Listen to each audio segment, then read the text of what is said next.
Hello students, we had been doing the exercise of the poem Olympic Granny. So please open your textbook, page number 11 and see the exercise B and question number 3. Please see in your textbook exercise B and question number 3. Here is written, name any 4 sports in which grandma excels. ठीक ना, ऐसे किसी 4 sports के नाम बताइए जिसमें कि grand माँ जो है एक्सपर्ट थी हैं, सी was the best.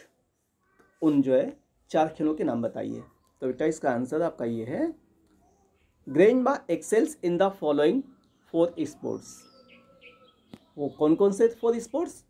Archery, taekwondo, table tennis and canoeing. ठीक है, these are the 4 sports in which grandma excels. ठीक है, इनमें इनको जो है महारत हासिल थी। She was expert, she was the best. ठीक है, no one can defeat her, उन्हें कोई हरा नहीं सकता था। चलिए क्वेश्चन नंबर बेटा 4 देखिए, अपनी बुक में देखिए। Question number 4 is, what does the speaker find astonishing?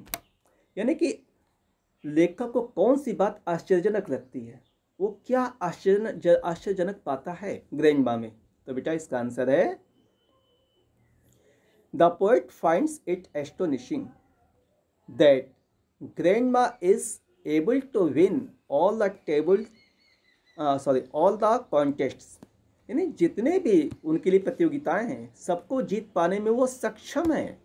The poet finds it astonishing, वो बहुत ही आश्चर्यजनक, वंडर होता है, वंडरफुल पाता है क्या? दैट ग्रैंडमा इज एबल, कि दादी माँ जो हैं, सी इज कैपेबल, वो समर्थ है, सक्षम है, to win all the contest, सारी प्रतियोगिताओं को जीतने में वो सक्षम है। क्यों, क्या आश्चर्यजनक भाई? In spite of her physical disabilities, यानी उनकी फिजिकल डिसेबिलिटीज है, इसके बावजूद भी वो सारी प्रतियोगिताओं को जीत पाने में सक्षम हैं। This was astonishing for the narrator, for the poet. ये बात जो है कवि के लिए बहुत ही आश्चर्यजनक थी। ठीक है, चलो बेटा, now it is the turn of exercise C. Here is written, please see in your text book, here is written, think and answer. देखिए बेटा, पढ़िए question. The poet imagines his grandma to be good at many sports. यानी वो कल्पना करता है कि उसकी grandma जो है सारे स्पोर्ट्स में जो बहुत अच्छी हैं। डू यू थिंक, तो क्या आप भी ये मानते हैं? Do you think such a spirit is important for everyone, कि ऐसी जो स्पिरिट, ऐसी विचारधारा, ऐसी थिंकिंग है, ऐसी इंस्पिरेशन क्या सबके लिए इम्पॉर्टेंट है? आपके अनुसार क्या है? कभी तो ये सोच रहा है, तो क्या ये इंस्पिरेटिव है, मोटिवेटिव थिंग है सबके लिए? तो चलिए बेटा इसका आंसर,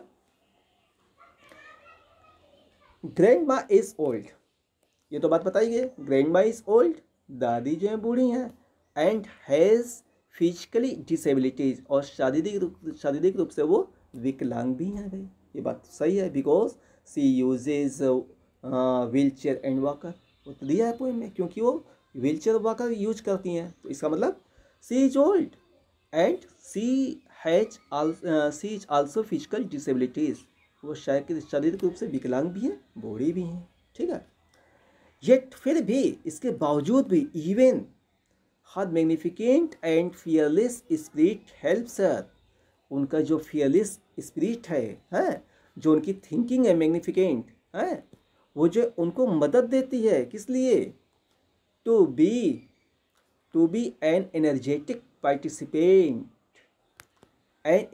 पार्टिसिपेंट इन लाइफ, जीवन में जो किसी भी संघर्ष में पार्टिसिपेट करने के लिए उनको प्रेरणा देती है, जो उनका फियरलेस जो नेचर है। ठीक ना, तो ऐसा सबके लिए अच्छा है, महत्वपूर्ण है कि नहीं? इसके लिए देखिए, सच ए स्पिरिट, ऐसी विचारधारा, such a spirit is important in getting us through the ups and down of life. यहाँ पे ऑफ है बेटा, through the ups and down of life, यानी इस प्रकार की इंस्पिरेशन जो है सबके लिए महत्वपूर्ण है कि हमारे जीवन में चाहे उत्थान आए या पतन आए, उतार चढ़ाव जो भी स्थितियाँ आए, लेकिन हमको जो है दादी माँ से इंस्पिरेशन लेनी चाहिए, ठीक ना, उनसे हमें मोटिवेट होना चाहिए कि हमें भी हमेशा तत्पर रहना चाहिए, ठीक ना। तो ये सबके लिए ये महत्वपूर्ण है, ठीक है ना। This is important for everything, ठीक है।